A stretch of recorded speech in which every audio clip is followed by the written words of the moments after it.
성 아우구스티누스의 고백론 제12권 13장.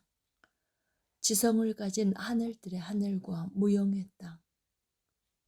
나의 하나님이여, 주님의 성경이 태초에 하나님이 천지를 창조하셨지만 땅은 눈으로 볼 수도 없고 형체도 없었으며 흑암은 깊음 위에 있었다고 말할 때, 주님이 구체적으로 어느 날에 이것들을 창조하셨는지에 대해서는 말하지 않는 것을 보고서 현재로서 나는 그 말씀을 이렇게 이해합니다.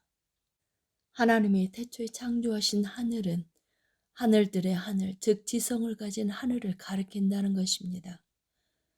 거기에서 지성이라는 것은 이 세상에서 사람들이 지닌 지성처럼 어떤 것을 부분적으로 희미하게 아는 것이 아니라 모든 것을 동시에 얼굴과 얼굴을 대하여 명백하게 아는 것을 의미합니다.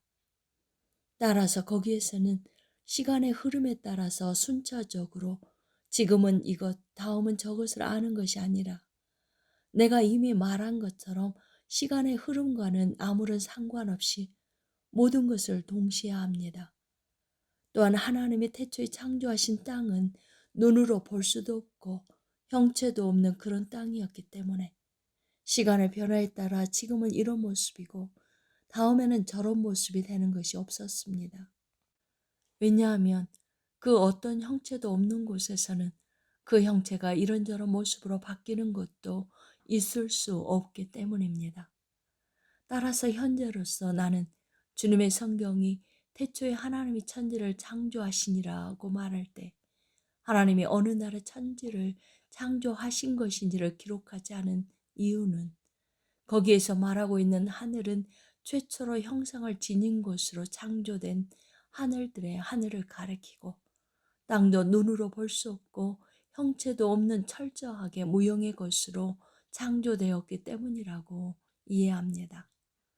성경은 이렇게 말한 후에 한편으로는 즉시 곧 이어서 1절에서 말한 땅이 내가 방금 설명한 그런 의미의 땅이라는 것을 보여주고 이어서 주님이 둘째 날에 궁창을 만드셔서 하늘이라고 부르셨다고 기록함으로써 1절에서 어느 날에 창조된 것인지를 밝히지 않고 태초에 창조되었다고만 말한 그 하늘이 어떤 하늘인지를 우리에게 보여줍니다. 제14장. 너무도 깊고 기이한 하나님의 말씀과 그 원수들. 주님의 말씀들은 너무나 깊고 기이합니다. 우리 앞에 있는 주님의 말씀들은 겉보기에는 어린아이들조차 흥미를 보일 만큼 평이해 보이지만 들여다볼수록 깊고 기이합니다. 나의 하나님이여, 주님의 말씀들은 이루 말할 수 없이 깊고 기이해서 그 말씀들을 들여다보는 것은 두려운 일이기 때문에 우리는 사랑 안에서 지극히 두렵고 떨리는 마음으로 주님의 말씀들을 봅니다. 나는 주님의 말씀들의 원수들을 몹시 미워합니다. 주님이 좌우의 날성검으로 그들을 베어버리셔서 주님의 말씀의 원수들이 되지 않게 해주시면 얼마나 좋겠습니까? 왜냐하면 나는 그렇게 해서 그들이 자기 자신에 대하여 죽고 주님에 대하여 살게 되기를 바라기 때문입니다. 하지만 어떤 사람들은 창세기를 비난하는 것이 아니라 찬양하면서도 하나님의 종이 모세를 사용하셔서 이러한 것들을 기록하신 하나님의 영은 사람들이 이 말씀들을 그런 식으로 이해하기를 원하지 않으셨기 때문에 이 말씀들은 네가 말한 대로가 아니라 우리가 말한 대로 이해하여야 한다고 말합니다. 이제 나는 거기에 대하여 답변하고자 하오니 우리의 모두의 하나님이신 주님이 판단해 주십시오. 15장. 하나님의 말씀의 원수들에 대한 반론. 창조의 영원성, 즉 하나님의 본질은 시간에 의해서 결코 변하지 않고 하나님의 의지는 그 본질과 결코 분리되지 않는다는 것은 진리가 내게 크고 분명한 목소리로 나의 내면에 귀에 대고 말씀해주고 계시는 것인데도 당신들은 그것이 틀렸다고 말하겠습니까?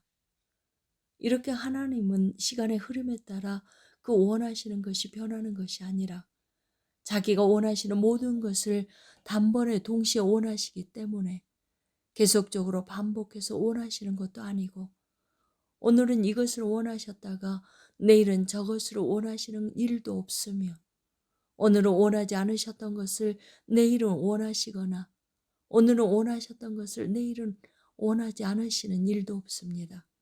왜냐하면 그러한 의지는 변하는 의지이고, 모든 변하는 것은 영원할 수 없는데 우리 하나님은 영원하시기 때문입니다.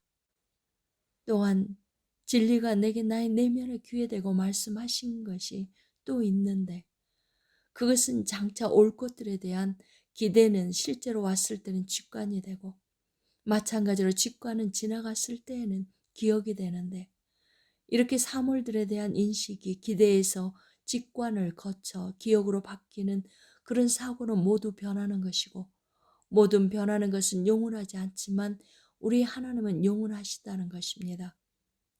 이런 것을 종합해서 생각해 볼 때 우리는 우리 하나님은 영원하신 하나님이시기 때문에 기존에 없던 어떤 새로운 의지를 일으키셔서 피조 세계를 창조하신 것도 아니고, 지나가는 것은 그 어떤 것이라도 하나님의 지식에 영향을 미치지 못한다는 것을 알게 됩니다.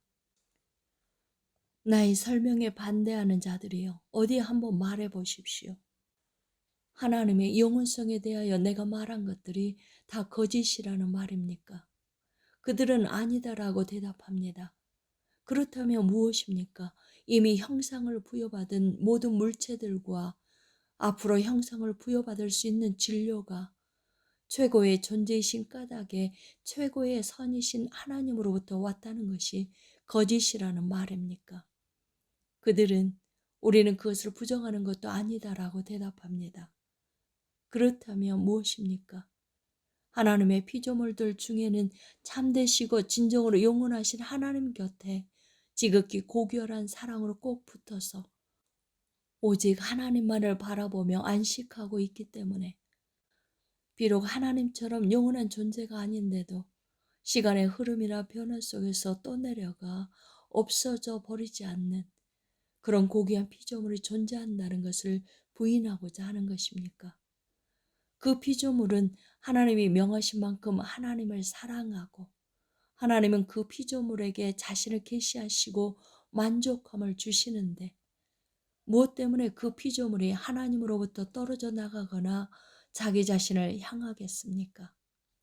그 피조물은 하나님의 집인데, 땅이나 하늘에 속한 어떤 물질로 만들어진 집이 아니라 영적인 집이고, 영원토록 흠이 없는 가운데 주님의 영혼에 참여합니다. 왜냐하면 주님의 피조물을 영원히 경고에 세우시고 패하지 못할 명령을 정하셨기 때문입니다. 하지만 그 피조물은 지음받아서 시작된 것이기 때문에 주님과 동일하게 영원한 존재는 아닙니다. 그 피조물은 지혜인데, 이 지혜는 모든 피조물 이전에 창조되었기 때문에 그 이전에서 우리는 시간이라는 것을 발견할 수 없습니다. 우리가 여기에서 말하는 지혜는 우리 하나님과 동등하시고 동일하게 영원하신 하나님의 아들인 그 지혜가 아닙니다. 하나님은 그 후자의 지혜로 말미암아 만유를 창조하셨고, 태초에는 이 지혜 안에서 천지를 창조하기도 하셨습니다. 반면에 전자의 지혜는 빛을 바라봄으로써 빛이 된 피조된 지혜이자 만들어진 지성입니다. 이 지혜는 비록 피조된 것일지라도 지혜라고 불리기는 하지만, 창조하시는 지혜와 피조된 지혜는 스스로 빛을 발하는 빛과 빛을 받아서 반사하는 빛이나 의롭다고 선언하시는 의와 의롭다 하심을 받아서 의롭게 된 의만큼이나 큰 차이가 있습니다. 그래서 주님의 종인 바울은 우리로 하여금 그리스도 안에서 하나님의 의가 되게 하려 하셨다고 말하였던 것입니다. 이렇게 주님은 다른 모든 피조물 이전에 어떤 지혜를 창조하셨고, 그 피조된 지혜는 하나님의 고결한 도성의 이성적이고 지성적인 정신을 가리킵니다.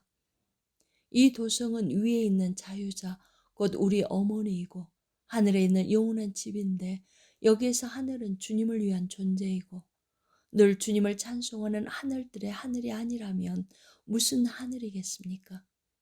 주님은 이 하늘을 모든 피조물 이전에 창조하시고 시간을 만드시기 이전에 창조하셨기 때문에 우리는 그 이전에서는 시간을 발견할 수 없습니다. 하지만 이 하늘 이전에 창조주 자신의 영혼이 존재하고 있었고 이 하늘은 그 창조주로부터 만들어져서 아직 시간이 존재하지 않았기 때문에 시간 속에서의 존재를 시작한 것은 아니었지만 피조물로서의 존재 자체를 시작하게 된 것이었습니다. 그러므로 우리 하나님이여, 그 피조물은 이렇게 주님에 의해서 만들어져서 주님과 일체가 되어서 존재하게 된 것이 아니라 주님과는 완전히 다른 타자로 존재하게 되었습니다.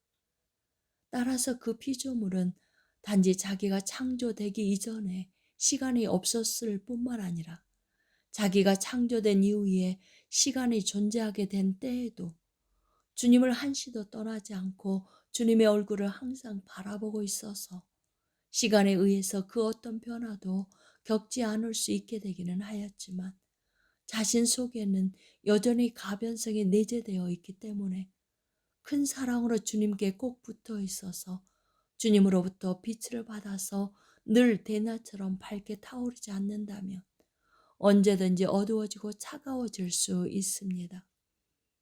오 빛나고 아름다운 집이여, 내가 주께서 계신 집과 주의 영광이 머무는 곳을 사랑하오니 그 집을 만드시고 소유하고 계신 분은 바로 주님이십니다.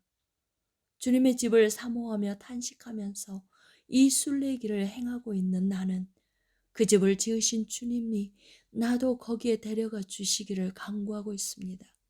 왜냐하면 나를 지으신 분도 주님이시기 때문입니다. 나는 길 잃은 양처럼 헤매고 있지만 그 집을 지으신 나의 목자께서 나를 찾아 그 어깨에 메시고서는 그 집으로 데려다 주시기를 소망합니다. 모세가 하나님의 경건한 종이었다는 것과 모세의 책들이 성령이 하신 말씀들이라는 것을 믿으면서도 나의 말에 반대하는 자들이여, 내가 지금까지 말한 것에 대해서 당신들은 내게 무엇이라고 말하겠습니까?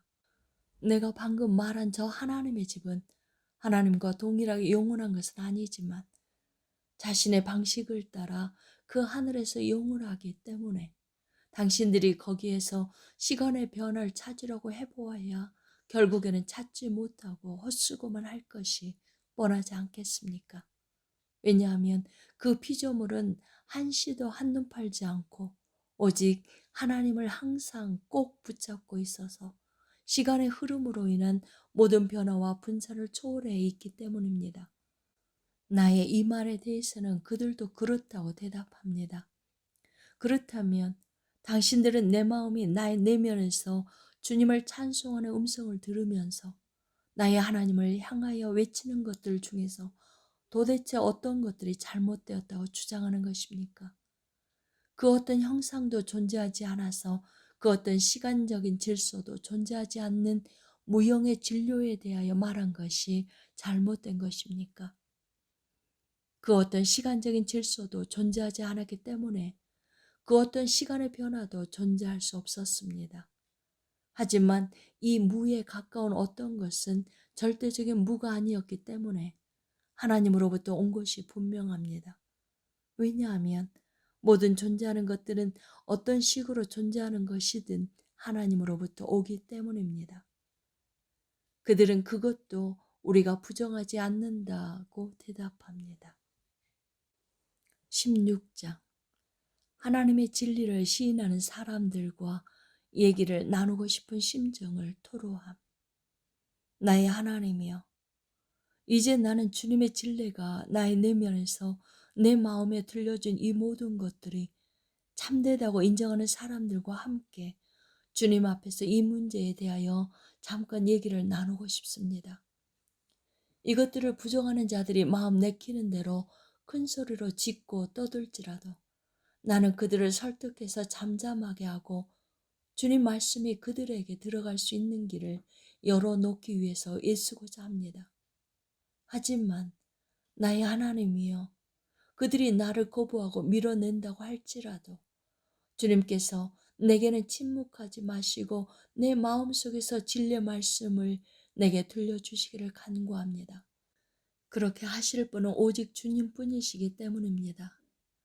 그들이 밖에 흙먼지 속에서 입으로 거친 말들을 쏟아내다가 그 흙먼지가 자신들의 눈 속으로 들어가서 아무것도 보지 못하게 될지라도 나는 그들을 떠나서 나의 골방으로 들어가서 거기에서 주님을 향한 사랑의 노래를 부르며 이 순례길에서 이루 말할 수 없는 탄식으로 신음하는 가운데 예루살렘을 기억하고 내 마음을 들어서 나의 본향인 예루살렘, 나의 어머니인 예루살렘, 그 예루살렘을 다스리시는 주님, 참된 빛이시고 아버지시며 보호자이시고 남편이시며 순결하고 강력한 즐거움이시고 변함없는 기쁨이시며 말로 표현할 수 없는 모든 선이시자 모든 것이 되신 주님께 향합니다.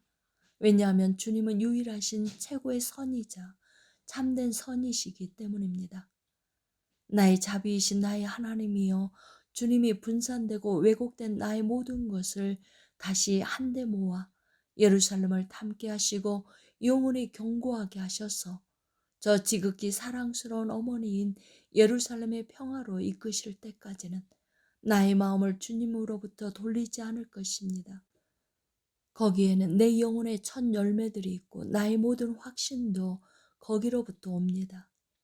내가 말한 이 모든 참된 것들을 거짓된 것이라고 말하지 않고 주님이 거룩한 모세를 사용하셔서 기록하신 주님의 성경을 존중하여 우리처럼 거기에 최고의 권위를 두고 따르지만 어떤 것들에서는 우리의 견해의 반론을 제기하는 사람들에 대해서는 나는 이렇게 기도합니다.